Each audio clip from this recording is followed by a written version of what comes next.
Hello bakuzi ba Buhoka Ukire TV turongeye turagarutse ni amakuru ya buri munsi n'amakuru y'iki gitondo turi tariki 20 turi ku wa kane tariki 20 ukwezi byesiri ni ukwa 11 2025 turimo turasoza umwaka tubifuriza mu by'ukuri kuzagira umwaka mushya muhire ndetse na Noheli nziza. Mu by'ukuri ni impera z'umwaka dusigaje iminsi mike cyane mu by'ukuri tugasoza uyu mwaka. Rero reka twongere tugaruke n'amakuru yacu ya buri munsi aho tubagezaho uko situation ziba zikomeje kugenda zitwara muri aka karere k'ibiyaga bigari, tukagaruka kuri Repubulika Iharanira Demokarasi ya Kongo cyane cyane mu burasirazuba bwaho, twababwira uko biba bimeze n'imirwano yabaye ku munsi w'ejo ndetse n'uko haramutse muri rusange. Abo tubana umunsi ku wundi murabizi ko muri Repubulika Iharanira Demokarasi ya Kongo hamaze igihe kuva za 2020 na kangahe, ariko abandi mu by'ukuri iyo bageneralije bavuga ko ari imyaka isaga 30 mu by'ukuri ishize hano muri aka karere mu by'ukuri kabarizwamo imirwano ikomeye cyane. Hakaba hari imirwano mu by'ukuri twavuga tudashidikanya ko yatangiye nyuma y'uko icyahoze ari Zaire cyakiraga abari bamaze gukora amahano, bamaze gukora jenoside yakorewe abatutsi mu gihugu cy'u Rwanda, hanyuma bamara kwakirwa muri Repubulika Iharanira Demokarasi ya Kongo, igihugu kikaba kirangiritse ku rwego rudasanzwe. Byose rero tugiye kugaruka kuri ibyo ngibyo tubabwira uko situation zimeze. Turagaruka ku mirwano ikomeye cyane yabaye muri Lubero. Ni imirwano yo ku munsi w'ejo yari akasamutwe yaje gusiga uduce twinshi tugeze muri duce dutatu buriya mu by'ukuri tuvuga nk'amalokali 3 yo yigaruriwe, mwe kujya mubifata nk'ibintu biciriritse. Kaba ari akazi gakomeye cyane ndetse kaba kakozwe ku ruhande rwa higaruriye, ariko kandi mwumve ko nabo bahakuwe baba batakaje ku rwego rudasanzwe. Ibyo byose rero ni muri report ya Risasi na Mageru tugomba kubagezaho tukababwira uko byagenze. Waza rero ku munsi w'ejo navuga ko babaye ya inyoni y'urwara rurerure abajya kugaba ibitero kuri AFC mu 23 mu duce tugiye dutandukanye hafi hari ya za Runyasenge. Arabwira uko uduce dutatu twari muri zone tampo twaje kurangira M23 dufashe. Bakaba bakomeje gutakamba bavuga bati byagenze bite, ati ingabo za UPDF nizo zaba zabahaye inzira, ati byagenze bite. Byose tugiye kujya tubigarukaho. Hanyuma turasimbukira muri Gatoyi naho aho ikizere mu by'ukuri bigaragara ko cyamaze kuyoyoka mu buryo bwo kongera kwigarura Gatoyi. AFC yafashe Gatoyi murabizi, iyifata ku isasu.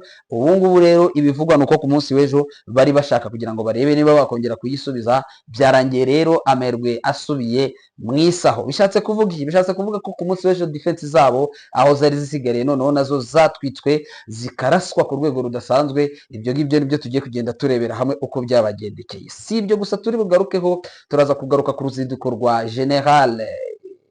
Lieutenant General Gilles Banza Mwilabwe Gilles, chef d'état major general cyangwa se umugaba mukuru w'ingabo za Repubulika Iharanira Demokarasi ya Kongo, yongeye kugira hanga Kisangani ku cyicaro cya 3e zone de défense. Icyaba cyamuzanye ni igiki?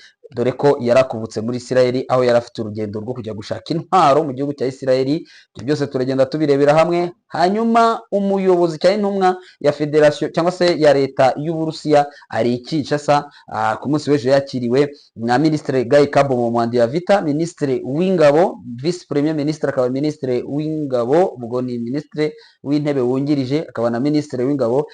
Ibyo baje kuganira turabikomozaho muri aya makuru. Andi makuru akatubwira ko witwa Emir wa Katari, iri zina ni rirerire, ni Sheikh Mohammed. Niba ari rero ni rirerire kurifata mu mutwe biba bigoye cyane, bisaba kurisoma. Ni izina ry'icyarabu, ni Sheikh Tamim bin Hamad Al Thani. Uyu nguyu rero akaba ari buteze gutemberera Kinshasa ku munsi w'ejo ngo nibwo azaba hari. Nabahorze mbona iniyo sacre imwakira, nkibaza ntese uyu mugabo ufite isuku yo kuri rya rwego azakirwa muri Kinshasa irimo iratembamo icyitwa inondation cyangwa se yagize umwuzure kuva ku munsi w'ejo. Za Gombe zikaba zaruzuye ari imyuzure idasanzwe, aho guverineri wa ville province ya Kinshasa aho bakomeje kumubwira ati wa mugabo wakwegura ukava ku buyobozi ko Kinshasa yakunaniye kuyitunganya. ibyo rero benshi bakaba bari kuvuga bati uyu mugabo ashobora kuzabanyuzamo ijisho. Ibi byose turagenda tubirebera hamwe ndetse n'ikizaba kimuzanye, ubundi tuze gusimbukira muri Haut Plateau turebe abitwa ba MPDAC. MPDAC ni umutwe wagabye igitero mu duce turimo nka Gongwa, Muramvya, Kanono, ni muri Haut Plateau. Ni uduce mu by'ukuri bagabyemo ibitero bikomeye cyane, byose tuze kubirebera hamwe. Ni amakuru bien sûr mwateguriwe kandi mugiye kugezwaho nanjye Rafiki Kijana Macacari kuri Bohoka Ukire. Bohoka mu by'ukuri umenye amakuru yose yo mu karere uko ahagaze. Tubifurize rero kuza kudutega amatwi ndetse munakora icyo nshobora kwita subscribe, share ndetse na comment muri aya makuru n'ubundi tubazaniye. Byumvikane ko tugiye kuyatangirira kuri operation zikomeye, ni operation ya Gatoyi, niyo ngiye gutangiriraho. Nayivuze ku munsi w'ejo, nayigarutseho, ubu ngubu rero ndongeye ndayizanye. Ku munsi w'ejo navuga ko ikitwa amahirwe ku ruhande rwa coalition yayoyokejwe n'iki, yayoyotse kubera ko mu by'ukuri icyizere bari bafite cyo kongera kwisubiza Gatoyi centre, navuga ko cyarangiye burundu. Cyarangiye giti?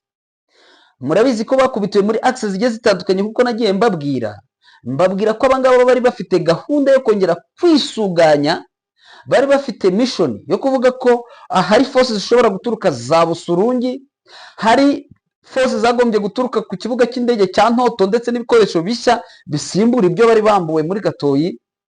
So abagombye guturuka Ntoto, abagombye guturuka Busurungi bagombye kuza bakongera bagakuramo Gatoyi, bakongera bakayisubiza, AFC mu 23 ikayivamo, hanyuma bakongera bakabona uburyo bakordona operation zabo za mahanga ndetse no mu bice biri hafi ya za Kibua, za Kasopo. Muri ubwo buryo rero ku munsi w'ejo icyo cyizere bari bagifite, bari bazi ko bashobora kuza kuyisubiza, akaba ari nayo mpamvu mwabonye ko byatinze gutangazwa yuko icyicaro cya secteur ya Gatoyi kigaruriwe hano muri territoire ya Masisi. Ibi rero bikimara kuba, baravuze bati ntacyo, AFC mu 23 ishobora gutinya aya mashyamba, n'ubundi tukaza kuyikuramo nubwo badukuyemo, twongera tukayisubiza. Suko byagenze, ibintu byabaye contraire ute? Ko ku munsi w'ejo AFC mu 23 yagufatiye imbunda zikomeye za SPG9, iragenda ikugengera hariya muri Gatoyi kurasira ikitwa ubudifensi bwari busigaye bwose burimo barizwamo Wazalendo, barabutwika, baraburimbura, baraburangiza.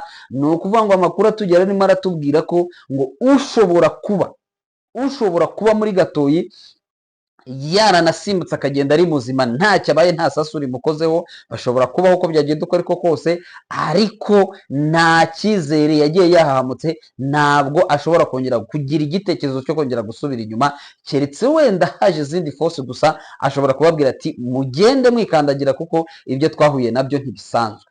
Ejo ntabwo habayemo kutetea adui, ntabwo habayemo kubadondoza. AFC yabakubise itabadondoza, iriya mbunda ntekereza ko bwari bwo bwa mbere zanakora muri kiriya gice, zakoraga mu bindi bice n'ibindi, ariko noneho barababwiye bati reka tubahashye mwumve ko byose bishoboka. Ariko byabagendekeye ku munsi w'ejo, habayeho kuraswa gukomeye cyane ko muri axe ya Gatoyi, ndetse barabakubita. Amakuru atugera tubwira ko iyi operation mu by'ukuri ikomeje kuvugisha benshi, ngo kuko haguye imbaga, haguye abatari bakeya, kandi amakuru akavuga ko leta yahatakarije ndetse icyerekezo benshi barimo baravuga ko ari ukwerekeza Walikale. Kuri ripoti ya Risasi na Majeruhi, amakuru anambwira ko 26 bo muri VDP, bo muri Wazalendo, bo kwa Kigingi ndetse no kwa ndavuga Kigingi ndetse na ba Mutayomba bahaguye, ndetse amakuru akambwira ko hafashwe cyangwa se abakomeretse bageze kuri 43, ubwo nabakomeretse ndetse bari hamwe n'abafashwe. Donc ufashe le blessé, le détenu, le prisonnier ukabafatirwa hamwe, nuwa ngo matekwa n'inkomero bose ni 43 bahafatiwe. Hanyuma ndamakuru akavuga ko haguye abasirikare 13 ba FDNB. Ni imbaga nuwa ngo barabateze babakorera ibintu bishobora kwita ibyamfura mbi muri Gatoyi ku munsi w'ejo. So ni uko nguko situation yagenze muri Gatoyi. Mbabwire ko ibyo ngibyo byateye ubwoba bukomeye cyane, benshi bari kuvuga ko icyerekezo cya AFC gishobora kuba ari Walikale Centre ngo kuko ngo biri no gukekwa ko ngo kuba Kinshasa irimo iragenda bigura intege ngo ari uko AFC M23 nta bice bibabaza cyangwa nta gukubitwa ahababaza kwa Kinshasa gushobora kuba guhari, kandi koko ukabona ko kari byo. Bemeye ibiganiro bya Doha kandi perezida yavuze ngo jamais grand jamais, ati sinzibona igihe nzahora ndi perezida sinkeneye kuzabona mu maso yanjye mbonana na AFC M23 avec les pantins, avec les terroristes, avec le amazina menshi, avec les supplétifs, amazina nkayo ngayo yose yabise avuga ko ngo tugomba kuzaganira nabo. Ariko Goma nabo kavukimara gukubitwa Walikale yinjirwa na Gaceri direct agakandagira kuri centre, ibirombe bya Zamba Alpha Mining bakagenda bakavuga direction bakabona ni Gatogota, bakabona baragiye bageze hafi ya za Ruvugi, baganyamara ibintu turi kukina nabyo ntabwo tubizi, ati reka twemere twohereze delegation. Nibwo hahise hemerwa ikitwa ibiganiro. Habayeho rero n'ubundi kongera gucishwaho akanyafu bene buriya buryo ibiganiro bishobora kugenda neza ndetse bikanakemuka. Ubu ngubu rero muracyabateteye, muracyabadondoza, rero niyo mpamvu bagomba nabo kwihagarara. Ibi rero biravuga ko ibyo byo kubadondoza bishobora kuba bivuyeho bitewe n'umujinya w'umuranduranzuzi wagaragaye muri axe za Walungu ndetse n'ahangaha muri Gatoyi. Ubundi amakuru arambwira ko nyuma ubwo nasimbutse navuye ahangaha nerekeye Pinga, amakuru arambwira ko muri axe ya Pinga ingabo za FARDC zagize zitya zikikuriramo akazo karenge nyuma yo kuva ko hari force za FCM 23 ngo ziri ku murongo muri axe ya Mpeti. Baravuga bati twebwe urugamba ntago turi bururwane, byabe ngombwa yuko bahasiga abarwana ku ruhande rwa NDC Renove kwa Guido Shimerayi, intera hamwe ndetse na SMC yo kwa Bigabo. Abo ngabo nibo basigaye umungu ngo ariko ingabo zanyuze y'ishyamba zarabazetereka tuba twigendeye, ibintu ntabwo dushobora kubivamo. Ngayo nguko rero nayo makuru akomeje kutubwira, akomeje kuva ngaha muri axe ya Pinga ndetse no mu bice bya za Gatoyi. Aha rero ndahita traversa direct nkubite za Rusamambo, za Bukumbirwa n'igendere na za Kanone mpinguke muri axe ya Lubero, ndebe biri kuvugwayo. Ku munsi w'ejo hari kitwa operation z'indimbura za AFC M23, ariko yo yagabweho igitero muri territoire ya Lubero, igabwaho igitero n'abitwa ngo ni ba Wazalendo n'ibiki, sinzi byari byabateye gutinyuka bagakikira umugande bakamunyura ku ruhande bakaza bagaba igitero. Kandi ubusanzwe iyo AFC ibakubise ubundi baratabaza bakaririra umugande bati nyamuneka ati dore AFC imira dushaka ka munani, ati imira duhiga, bagatabaza umuganda akavuga ati muhumure ndaje ngiye kujya hagati. Rero ibi ngibi ni ibiki? Aba bagabye ibitero batekereza ko AFC M23 force zayo zari nkeya mu gace muri axe za ahangaha mu gace ka Runyansenge ndetse na Bukununu. Bavuze bati force za AFC M23 ziri Bukununu na Runyansenge ni bake, reka tugende tubaharasinge turebe niba dushobora kubavana muri biriya byicaro byabo. Baragenda batera baturutse ko tuno n'uduce turi litorale, ubwo n'uduce navuga ko twegereye amazi, Lake Edouard cyangwa ikiyaga cya Edouard. Bamwe bavuga ngo ni benshi kera bavuga ngo ni Bicumbi cyangwa Rwicanzige, Rwicanzige bien sûr, ndumva wenda babizi bashobora kubitubwira. Makuru yavuga ko baturutse hariya muri territoire ya Lubero n'ubundi, ariko ntabwo bavuye kuri territoire, bari bavuye ku birindiro byabo, banyura mu gace kitwa Vukendo na Musenda na Kasindi. Mwibuke ko Kasisi, mwibuke ko iyi Musenda n'iyi Kasisi nigeze nyigarukaho mbabwira ko imeze nkaho ari zone tampo cyangwa se na gace kataraka M23 ndetse katari aka coalition. Oya, nvango ni zone ukinjiyemo abagiye kwendereza mugenzi. Ibi narabibabwiye, ndetse hagiye akunda kubera imirwano akabera ndetse no gukubitwa igico cyangwa umusirikare wa coalition yahagera agasanga office za M23 ziraho hafi zikaba ziramushimusa. Ibi ngibi twagiye tubibabwira uko byagiye bigenda. So aba rero noneho batraversha ko gace barinjira. AFC nayo ntiyakora bya bindi yakoraga byo kubafata cyangwa kubarasira hariya muri zone tampo, irabareka barinjira berekeza mu biri axe ya za Runyansenge na Bukununu. Kwanza binjiriye Bukununu, so hasa nkaho Bukununu ari hasi, ubwo urumva bari basa nkaho baturutse hejuru bamanuka berekeza hasi. AFC yari yabimenye ndetse irabihorera. Ubundi no kuvuga ngo arabareka barinjira ntago bazaga bari gusheringa, bazaga nyine barasa udusasu twa hato na hato kugira ngo barebe ushobora kubasubiza inyuma, babona ntawe basubije inyuma, bavuga bati ibyo ari byose dushobora kuba turi kwerekera ahantu aduyi yamaze kugira ute, yamaze kugengura, yamaze kugenda. Amakuru atubwira ko abangaba nyuma yo kuburya baturutse muri aka gace ka Vukengo na Musenda, baraza baranaharenga. Bamaze kuharenga, kuko amakuru avuga ngo baje mu buryo buri tranquille kabisa, urumva ntabwo bigeze basubizwa inyuma, bazaga nta muntu bakanga, nta bwoba bafite nabo ubwabo, bari babufite yego, ariko bazaga nta kintu kibahagaritse gihari. Bakomeje noneho abasirikare ba M23 bo babaretse barangije barakata, benshi bari Runyasenge basa n'abakase, bareka kwa advansinga banyura Bukununu, basa n'abaciye mu mbavu uko litorale y'amazi ameze, baza kuzamuka basa nk'abegera ruguru berekera mu misozi baturutsemo, ariko batanyuze muri ya trajectoire baturutsemo. Iyi style ikunze gukoreshwa, yigeze ikoreshwa n'iriya n'ubundi ku mazi ahitwa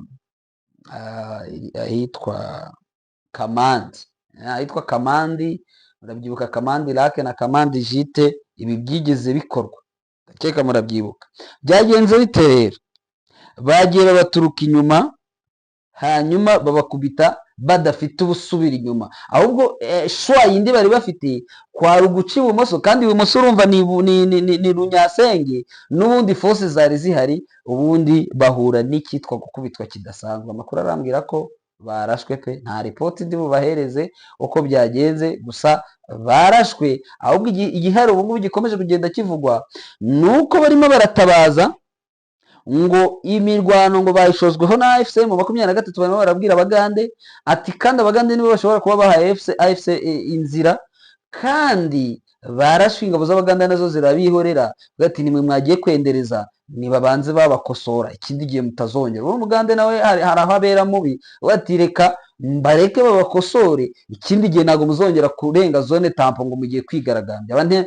Kandi Abaganda mwibuke ko babafitiye umujinya, ko bivugwa ko bakunze kwivanga na ADF naro bakica n'ingabo za Uganda, bakica n'abaturage. Rero ingabo za Uganda zirabizi, ariko ntabwo zakwivamo kuko bakorera leta, nabo bakaba bafatanyije na leta, ariko bari babafitiye kanda. Babaretse rero, icyitwa Umugande arambwira icecekera, afunga sefu, ubundi AFC irabakanda, irabarasa. Imaze kubarasa, amakuru avuga ko bahunze berekera muri axe ya Kivi, aho bita Iviri na Kirehe na Mbara, muri n'ubundi ni muri Rubero. Hanyuma amakuru akaba avuga ko mu by'ukuri abangaba bari gutabaza bavuga ko ngo AFC ngo ariyo yabagabyeho igitero, ngo Uganda ngo ikabahereza inzira, ngo bakaza ngo bakarasa Wazalendo. Ngayo nguko ni ibyo ngibyo biri hariya, ariko uyu Muganda yakoze umuti, yavuze ati n'ubundi natwe mujya mutuvamo mukaturasa, si bwo bwa mbere, ndetse na za Mangurujipa mwaraturashe, mugende AFC bereke. Ngayo nkuko situation zagenze zo muri ibi bice. Hanyuma icyo nshobora kuvuga wenda nihuse cyane, nuko hari indi mirwano yabereye, ubwo namaze kuva iyo ngiyo naje muri Sud Kivu. Amakuru avuga ko Wazalendo za MPDC zagabye igitero mu gace ka Gongwa, Muravya ndetse na Kanono. Gongwa, Muravya na Kanono ni muri Haut Plateau, muri territoire ya Uvira. Iyi mirwano amakuru aravuga ko AFC mu 23 twirwaneho bagerageje gusubiza iki gitero inyuma, basubije igitero inyuma, ngo kandi iki gitero cyari Wazalendo cya MPDC, ngo ariko barimo ingabo nyinshi z'u Burundi, barimo ingabo nyinshi z'u Burundi, barimo ndetse n'ingabo nyinshi za FARDC. Nk'uko byatangajwe, nabonaga uwitwa Yusufu Salumu, ngo ni umuvugizi wa MPDC, atangaza ko ngo bagabye ibitero muri ako gace, ngo ndetse ngo bagasunika ngo coalition yatwirwaneho, ariko ibi ngibi ntabwo ari byo. Dusubiye inyuma gato muri za Rubero, amakuru arambwira ko abaturage bo mu gace ko bita Mahagi mu majyepfo y'umujyi wa Butembo, muri territoire ya Rubero, muri sheferi ya Baswaga, abaturage barimo barahunga nyuma yo kumva ko amakuru nyuma yo gufata amakuru y'uko ADF bya byihebe bya ADF bishobora kuza kubagabaho ibitero kandi ku munsi w'ejo hiri imyigaragambyo yamaganaga ibi bitero by'izi nyangabirama zibakomeje mu by'ukuri kugirira nabi abaturage. Nsoreze kuri uyu Emir wa Qatar Sheikh Tamim bin Hamad Al Thani, kazina kavugika neza ariko uyu mugabo rero ngo aragera i Kinshasa, niko amakuru ariko tujya ari kutubwira, ngo ndetse yifurijwe ikaze ngo ko ku munsi w'ejo ngo nibwo azaba hari. Igiteganyijwe ni uko uyu mugabo ashobora kuzahagera, gusa sinzi neza niba ashobora kuzagera i Goma. Turimo turabishakisha turebe niba koko ni Goma ashobora kuzahagera. Hari uwanyongoreye arambwira ati ashobora kuva i Kinshasa ajya Kigali, akava Kigali ajya Goma. Simbizi, ntabwo biremezwa, reka dukomeze tubihange amaso, turaza kugenda tubikurikira. Murabizi ko tuba tuhababereye. Amakuru yacu yo tubashimire cyane, mwari kumwe na Rafiki Kijana Machachari. Amakuru yacu yo nakagaruka, bye bye.